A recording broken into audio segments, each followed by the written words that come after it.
2010. Bueno, en este examen parcialillo veremos que tenemos las siguientes preguntas. Una primera pregunta con 10 apartados que os los he hecho aquí ampliados para que lo veáis mejor. Y una segunda cuestión, justificar una mayor velocidad de reacción de nitración del anisol, explicar el mecanismo de cine-sustitución, justificar la basicidad de las aminas y una tercera pregunta de síntesis. Preparar a partir del benceno, 1, 2, 3, 5, tetrahidrobenceno y la orcina. Bien, bueno, para que este problema, el problema 1, lo veáis bien mientras lo resuelvo, ya os he dicho que os he hecho una copia ampliada para poder analizar los ejercicios. El primer apartado me hablan de una molécula que tiene un benceno, una cadena carbonada donde hay un átomo de halógeno, un átomo de cloro. Aquí tengo un átomo de hidrógeno, un momentín que esto está en el plano de la pizarra, y luego me encuentro por detrás un agrupamiento metilo. Es decir, tiene un centro estereogénico. Si analizamos ese centro estereogénico, el agrupamiento de prioridad A es el halógeno, el B es el fenilo, el C es el metilo. Por tanto, parecería R, pero como no está el hidrógeno por detrás, en realidad tiene la configuración contraria. Presenta configuración de tipo S. Vamos a pintarla con un puntito de color verde. Y me piden que lo hagamos reaccionar, que hagamos a esto reaccionar con un reactivo que es ioduro de sodio en acetona anhidra. Ioduro de sodio es soluble en acetona, como creo que os habré contado, pero cuando se hace la sustitución de un iodo por un cloro, el cloruro de sodio no lo es, precipita y se desplaza el equilibrio, por tanto. Vamos a intentar explicar el proceso a través de una SN2, donde a medida que vaya saliendo el cloro, se irá aplastando la base del tetraedro y cuando entra el átomo de yodo, la base del tetraedro habrá dado completamente la vuelta y el centro estereogénico se habrá convertido en R. Es decir, este primer apartado os lo he explicado por una SN2. Es un caso conflictivo. Reconozco que es un derivado halogenado secundario con capacidad para formar un carbocatión secundario, resonante. Por tanto, también podía haber sido defendible una SN1 formando carbocationes. Pero yo he optado, me da el feeling de que es una SN2. El siguiente apartado es un ciclo de 6 que tiene una función alcohol secundaria y un sustituyente que es un hidroximetil. 2-hidroximetilciclohexanol. Lo tratan con PCC, que es el clorocromato de piridinio, clorhídrico, trióxido de cromo en piridina, que es un agente oxidante muy selectivo.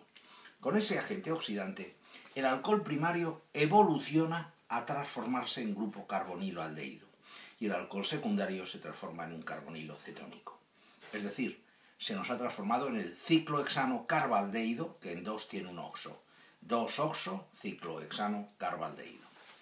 El apartado siguiente, el apartado C, me hablan de una molécula de fenilbenziléter, un éter que a un lado tiene un radical fenilo y al otro lado tiene un radical bencilo. Y lo tratan con ácido iodídrico, se supone que en frío, para provocar la rotura del éter. Os recuerdo que los éteres, lo único que tenéis que saber es formarlos y romperlos, que los éteres son funciones de protección y que romper el éter es remover la protección. El medio ácido protona, forma el compuesto de oxonio. Pero ¿qué carbocatión formaríais? Un carbocatión que sería un orbital vacío en este carbono perpendicular al sistema aromático, o formaríais este otro carbocatión que sería resonante con el anillo aromático. Indudablemente esta es mejor opción. Por eso sugerimos como producto final la formación del ioduro de bencilo y la molécula de fenol. Bien, vamos a ver otros 3 apartados más. Me dan una molécula que espero que veáis que es un oxirano. Yo la voy a pintar en 3D, la voy a girar 90 grados para que veamos el proceso de manera tridimensional. En esta molécula existen 2 centros estereogénicos, S y R, como os he pintado aquí, y me piden que lo hagamos reaccionar con un reactivo que es el fenillitio. Falta una hidrólisis, pero se la ponemos nosotros, la acidulación. Con el organometálico de litio, ¿qué sucedería con el feniluro de litio? Bueno, pues vamos a romper el epóxido, pero como los organometálicos inducen un medio alcalino, la rotura del epóxido se hará por el lado menos impedido, menos sustituido. Formaremos aquí la conexión sigma, aquí se me formará durante un instante la sal del alcohol, el alcóxido, y este alcóxido sabemos que lo hidrolizamos, y al hidrolizarlo se forma hidróxido de litio, que me olvido de él, y la función alcohol. Bien, si el dibujo lo vuelvo a pintar en 2D, lo pinto en el papel, habré demostrado que el metilo sigue estando donde estaba, que por detrás me queda el agrupamiento hidroxilo. Y que el agrupamiento, aquí tengo el metilo, que el agrupamiento fenilo que ha entrado en esta reacción, que ha roto el oxidano, que ha roto el epóxido, queda al mismo lado que el fenilo. En el enunciado me pedían que analizáramos los centros esterogénicos. Aquí, ¿quién es el grupo A? El carbono, carbono, carbono, empatan. Este se sigue uniendo a carbonos, este también, y a hidrógenos, y este a oxígeno.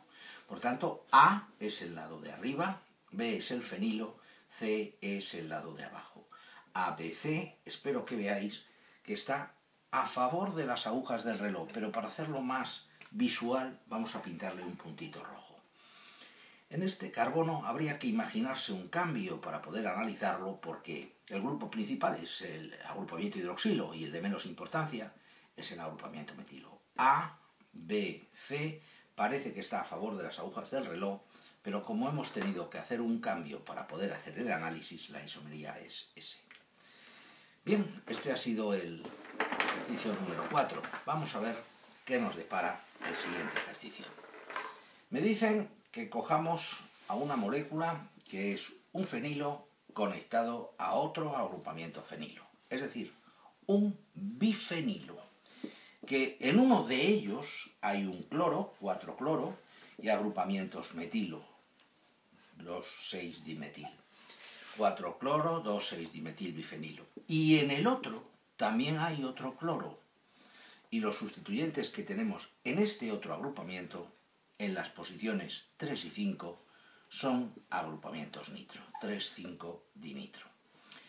Bien, el reactivo que proponen para hacer aquí alguna reacción es hidróxido de sodio a 90 grados, con sosa a 90 grados. Bueno, es un nucleófilo. Yo estoy ya pensando en una sustitución nucleofílica, pero me gustaría recordar que cuando un halógeno se encuentra unido a un anillo aromático, se encuentra firmemente sujeto y no es susceptible de desarrollar reacciones de sustitución, forzando mucho las condiciones, y no es el caso porque estamos a 90 grados, forzando mucho las condiciones, insisto, y no es el caso, se desarrollaría una reacción de eliminación, adición, oscine, sustitución, desarrollando un bencino. Yo creo que lo que tenemos que hacer es atacar con el nucleófilo a este carbono. Diríais, pero también tiene un cloro. Ya, pero en este caso lo que hay son agrupamientos electroatractores. La presencia de agrupamientos electroatractores, cuantos más mejor, y cuanto más poderosamente electroatractor sea, mejor que mejor, sensibiliza al anillo aromático a recibir el ataque de los nucleófilos. Os recuerdo que al atacar con el nucleófilo desarrollaríamos estos movimientos eléctricos donde me aparecería la primera forma resonante. Atención, señores. Intermedio de Mesenheimer. No equivocar con el intermedio de Whelan. No tiene nada que ver. Aquí vamos a contar que el agrupamiento nitro ejerce un efecto estabilizante por el efecto inductivo más el efecto mesómero. Observen como los dos efectos que hace el inductivo, debido a la distinta electronegatividad nitrógeno-carbono, y el resonante o mesómero, contribuyen a la mejora, a la estabilización del intermedio de reacción. Continuamos con nuestras formas resonantes, contamos más formas, aquí podríamos entrar más formas resonantes, y voy otra vez al otro grupo nitro. La reacción concluye cuando nosotros describimos la salida del ion cloruro.